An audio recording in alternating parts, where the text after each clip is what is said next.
Assalamualaikum warahmatullahi wabarakatuh. Salam sejahtera buat kita semua. Salam Om Swastiastu, Namo Buddhaya, salam kebajikan. Selamat datang kembali di channel YouTube Afif Safi, pakar bola mengomentari sepak bola dengan kesoktahuan.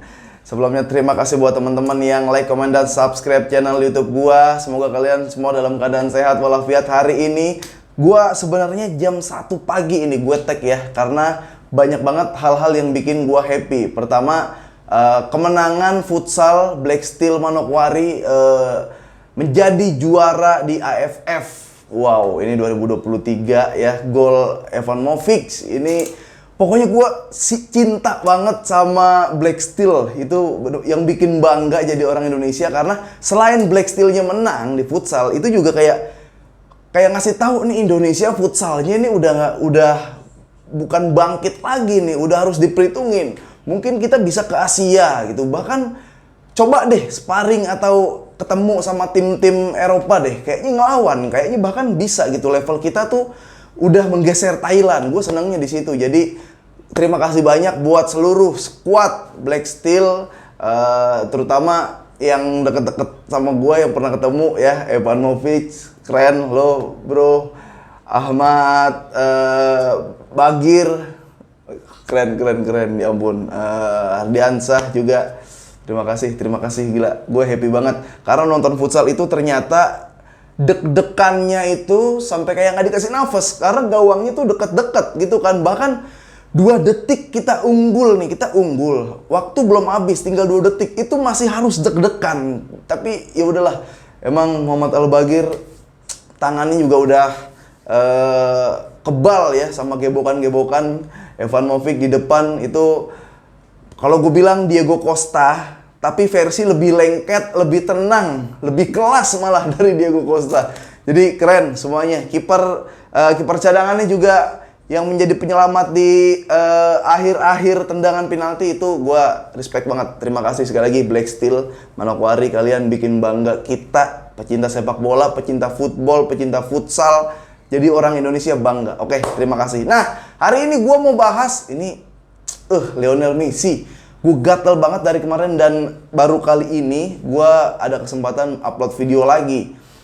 Tapi sebelum ke Lionel Messi, gue mau bahas Arsenal yang baru saja menang 2-0 berhadapan dengan Newcastle. Walaupun ini nggak merubah jarak klasmen di 1, 2, 3, tapi Newcastle ini berpotensi kebalap sama MU kalau MU lagi main nih sekarang, nanti kalau MU menang. Jadi Newcastle ini masih berkesempatan, harusnya Newcastle ini bisa mengamankan di 3 besar. Gue juga mau Newcastle berada di zona Liga Champions, masuk Liga Champions gitu kan. Nanti pelan-pelan dia beli pemain baru, karena ownernya memang orang kaya ownernya, tapi dia tuh pelan-pelan belinya, nggak membludak kayak Chelsea dipegang orang kaya baru, beli mahal, beli ini itu, nggak jadi, pelatih kagok. Nah ini Newcastle pelan-pelan nih, dibelinya pelan-pelan.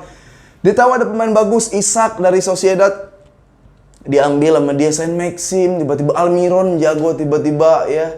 Wah, jadi gue pengen Newcastle ada tetap di Liga Champion lah, karena peringkat 3, 4, 5 ini bener-bener tipis. Poin-poinnya tuh Newcastle peringkat 3 65 poin, Manchester United 63 poin.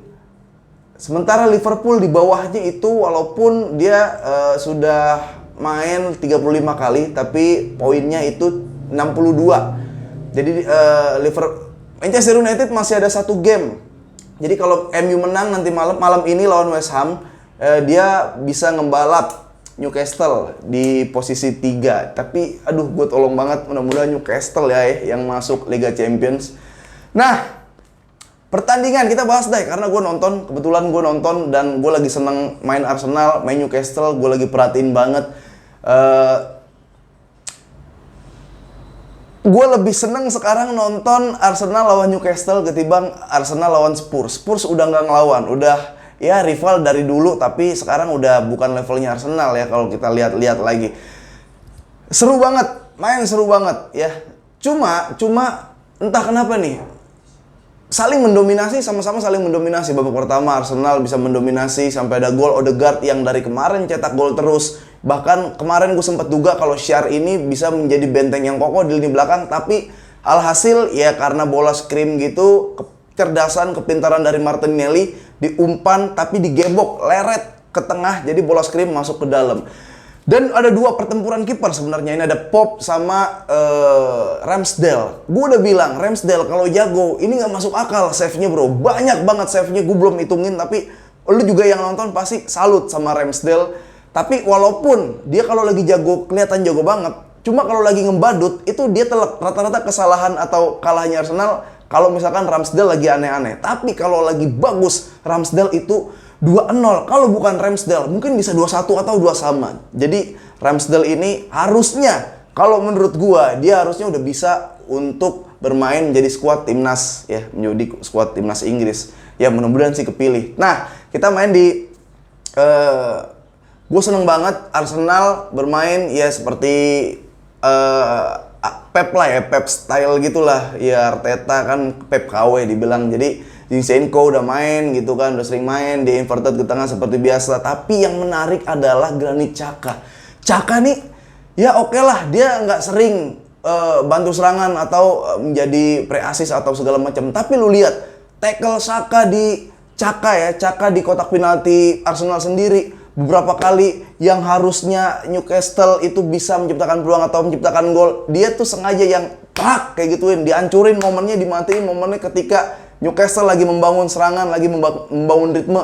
Xhaka ini yang ngancurin. Wah, gila nih pemain udah oke lah ya. Maksud gua walaupun entah dia branding atau dia emang aslinya galak gitu, tapi galak dan leadershipnya dia walaupun dia bukan kapten itu udah oke di lini tengah. Karena orang-orang banyak yang bilang kaptennya aja Arsenal Odegaard gitu kan. Tapi Xhaka juga bilang tidak perlu menjadi kapten ya, karena komunikasi gue juga cukup baik kepada teman-teman gue. Jadi gue nggak perlu jadi kapten, komunikasi gue udah baik ke teman-teman gue. Jadi dia udah menganggap dia bisa jadi leader. Ya kalau kita lihat pertandingan semalam oke lah. Tapi kita lihat Newcastle, gregetan banget gue sama Newcastle. Gini, oke lah ya, mungkin dia lagi bener-bener ngebangun sistem, nge-build up tim. Tapi ketika lagi momen penting gini nih, ini harusnya nih mental Newcastle diuji ketika lawan Arsenal. Kalau dia menang lawan Arsenal, mungkin dia bisa finishnya di 3 nanti. Bisa di finishnya di 3. Tapi ya itu dia kalah, berpotensi kebalap. Dari tengah, Bruno, Guimaraes di situ, ada Willock di situ. Oke nih. Willock oke, Guimaraes oke.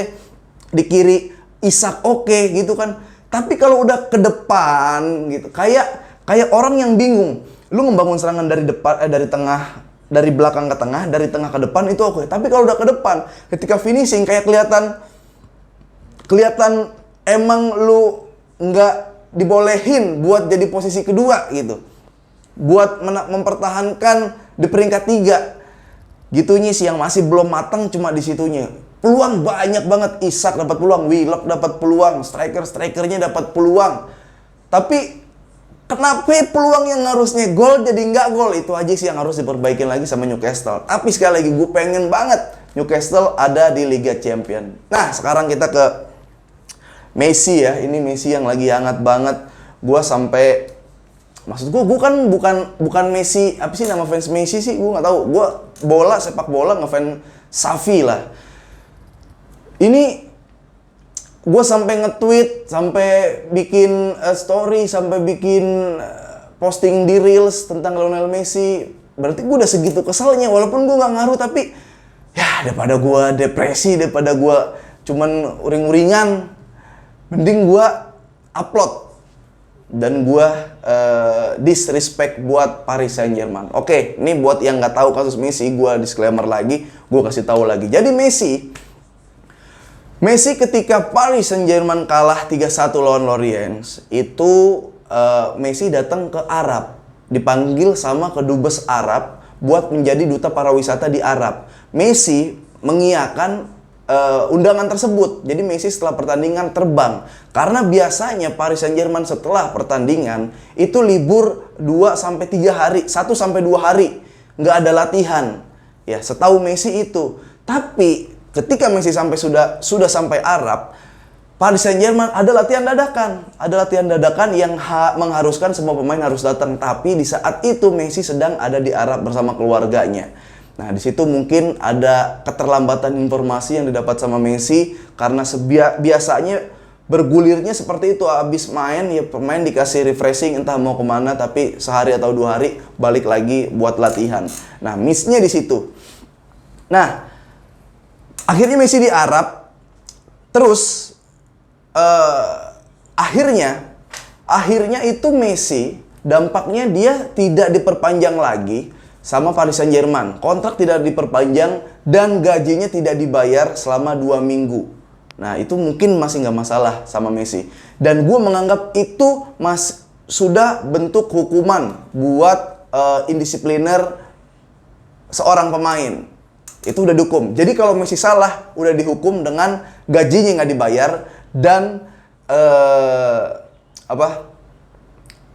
nggak diperpanjang kontrak. Lu bayangin coba kayak Auba di Arsenal kayak gimana, bisa kebuang karena indisipliner dan lain-lain. Tapi ya udah, itu nggak masalah. Masalahnya adalah kenapa Messi-nya harus klarifikasi? Dan di saat klarifikasi Messi udah pakai jas kayak abis ketemu sama petinggi-petinggi, kayak ada sesuatu yang sudah dibicarakan matang-matang. Nah, masalahnya gini.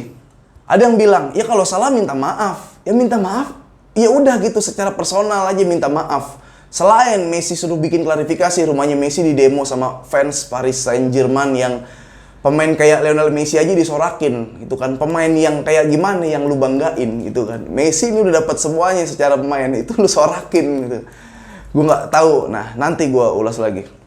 Nah, Messi di seluruh klarifikasi. Kalau ada yang bilang, namanya orang salah, ya harus klarifikasi kalau salah. Sekarang gini deh, lu kerja, ya itu memang mungkin haknya Paris Saint-Germain. Nggak perpanjang kontrak, nggak ngegaji, itu haknya Paris Saint-Germain juga. Hak kantor itu ya, misalkan Messi karyawan. Dan haknya juga untuk menghukum atau menyuruh karyawannya minta maaf. Kalau karyawannya mau minta maaf, minta maaf. Cuma etis apa enggak gitu, di posting di Instagram, di posting di Instagram Messi, dikasih tahu ya, Messi kan yang followernya banyak, jadi dunia tahu gitu. Klarifikasi kan biasanya ya orang-orang yang bikin salah sampai kayak tindak kriminal gitu kan, atau udah ada tindak kriminal lah yang harus diklarifikasikan, blunder gitu. Jadi kalau ada yang bilang namanya Messi salah, ya, kalau disuruh minta maaf, lu minta maaf dong gitu. Masalah gini, kalau lu di kantor ya, lu sebagai karyawan salah ya sama kantor lu, nggak masuk 2 hari. Nah, lu minta maaf, lu udah dipecat, nanti ya kontrak nggak diperpanjang, terus lu udah nggak digaji, itu kan udah bentuk hukuman. Tapi lu di seluruh klarifikasi di Instagram lu nih, di Instagram lu disuruh klarifikasi, jadi orang-orang tahu kalau lu punya salah. Nah, kayak gimana perasaan lu? Nah, itu lu yang, itu kalian atau kita lah yang bukan siapa-siapa. Ini Messi, mega bintang. Ya, God lah, pemain paling jago lah. Disuruh kayak gitu. Untung bukan Ronaldo kan, kalau nggak dia spill-spill di podcast orang. Runtutannya seperti itu. Nah, kalau kita bahas, nih gue mau bahas nih. Kenapa sampai Messi disuruh klarifikasi? Kalau dia bilang jangan dikait-kaitin sama politik, jangan dikait-kaitin sama pride atau harga diri negara. Ada tetap feeling gua. Ada. Pertama, Argentina ngalahin Prancis di Piala Dunia di Qatar. Yang golin Messi, Messi jadi penentu, Messi golin 2, penalti dia yang bikin semangat, ngalahin Prancis. Pas begitu datang ke Paris Saint-Germain, sambutannya nggak terlalu hangat. Nah, unsur politik lainnya adalah, ini kan Paris yang punya siapa ya? Paris Saint-Germain, orang Qatar. Ya, Taipan Qatar. Sultan Qatar. Sultan Qatar itu kan nggak akur sama Sultan Arab. Ya, ini Taipan Timur kan lagi gengsi-gengsian gitu. Lu mau beli, lu punya Piala Dunia 2023 kemarin. Ya, gue sekarang nanti besok gue bikin lagi nih. Gue tuh lagi main gengsi-gengsian. Sementara Messi dikabarkan pengen ke Arab. Nah, Messi datang ke Arab, ke kedubesnya jadi duta pariwisata. Jadi mungkin Paris Saint-Germain yang di belakangnya adalah orang Qatar itu ngerasa tersinggung, ngerasa kok lu malah datang ke kompetitor. Begitu, itunya masih ada. Nah, selain itu, gue nggak ngerti, maksud gue oke lah, klub lebih besar dari pemain gitu. Sebesar apa sih Paris Saint-Germain sampai sekarang Dia mau ngasih tahu gitu kayak, nih gue yang gaji lu jangan main-main sama gue. Lah Messi nggak digaji, lu pecat kemarin juga dia tenang aja hidupnya. Seakan-akan Paris Saint-Germain kayak cuma pengen, nih Messi aja gue giniin, lu yang lain jangan macem-macem. Jadi Messi sampai buat klarifikasi bahasa Argen ya, yang artinya itu kalau diterjemahin yang sedikit singkat, mungkin dia minta maaf kepada para fans, dia minta maaf kepada klub. Biasanya setelah ada pertandingan itu ada jatah libur buat refreshing, tapi saya tidak tahu itu ternyata ada latihan lagi. Saya akhirnya tidak bisa mengikuti latihan. Saya minta maaf gitu kan. Itu udah ngejatohin banget menurut gua. Kalau Paris Saint-Germain versus Messi, itu Paris kayak udah nginjek Messi menurut gua. Yang di mana Messi 17 atau 16 tahun membela Barcelona, itu aja udah ngasih 11 atau 10 gelar La Liga. Ya. Dia ngasih 4 gelar Liga Champion. Dia ngasih 7 Ballon d'Or. 6 deh Ballon d'Or di Barcelona. Paris Saint-Germain dari pertama lahir jadi klub, ya. Lu kan baru jago-jago sekarang. Dia baru 9 kali apa ya? Baru 9 kali dapat gelar Ligue 1. Maksud gue lu nggak ada apa-apanya sama Messi gitu. Lu polling, pilih Messi atau Paris Saint-Germain. Pecinta sepak bola itu pasti pilih Messi. Yakin gua. Yakin. Jadi lu nggak ada apa-apanya. Kalau lu pengen ngasih tahu klub lebih besar dari pemain, nggak gitu juga caranya, nggak gitu juga. Lu kan apa sih klub lu dimodalin orang Qatar, ya kan?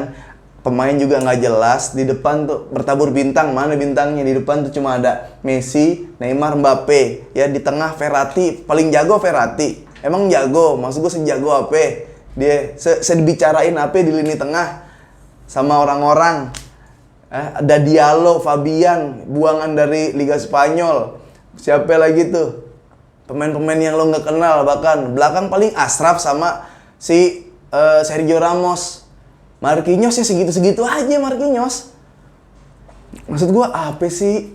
Ini dari klub, dari pemilik, dari klub, ya dari pemain, dari fans, sama-sama norak, sama-sama hancur. Lu merusak estetika, lu merusak seni, merusak keindahan sepak bola menurut gua. Sepak bola tuh kan bukan cuma 3 poin. Sepak bola bukan cuma menang gol gitu, ada seni di situ. Setiap posisi ada rules-nya, ada passing, nggak cuma bisa golin, gimana caranya keluar dari tekanan, gimana caranya membongkar pertahanan. Banyak sepak bola bukan cuma menang kalah, enggak. Ini menang juga di Liga Champions, nggak ada apa-apanya. Gila Paris Saint-Germain, buset 18 menit ngoceh-ngoceh gini doang gue. Tapi intinya adalah kalau menurut gue ini tetap ada sentimen harga diri dari Paris dan dari Qatar. Karena di Qatar Messi yang jadi king di sono dan Messi main ke Arab. Ternyata Qatar sama Sultan-Sultan Arab juga nggak akur. Sementara Argentina juga dikalahin sama menang lawan Perancis di Piala Dunia gitu. Terus lu punya Mbappe jagoan lu yang sampai sekarang mungkin kalah famous sama Messi. Jadi lu serba kalah, ini tim serba kalah, Liga Champions nggak dapet ya. Ketika Liga Champions nggak dapet, lu nyalahin Messi karena dia sosoknya begitu keren, begitu kuat gitu kan. Jadi bukan salah 10 pemain yang lain, yang salah Messi kalau nggak dapet Liga Champions. Begitu klub yang nggak ada identitasnya, ketika kalah ya dia nggak tahu harus berbuat apa, harus ada kambing hitamnya ya itu Messi. Ya di ruangan nggak ada yang bisa jadi joker, nggak ada yang bisa jadi leader.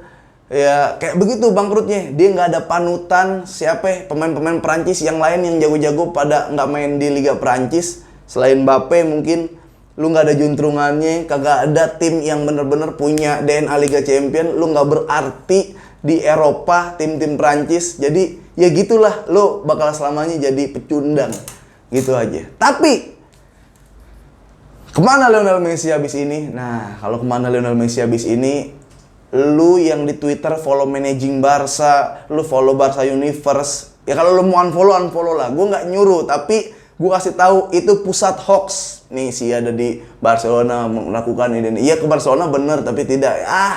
Pusat hoax di situ. gue akan menyampaikan apa yang gue tahu nih ya. Gue akan menyampaikan apa yang gue tahu, dan ya gue juga nggak bilang gue yang paling benar. Nih, Messi bakal kemana? Barcelona nawar 13 juta doang, 13 atau 25 juta.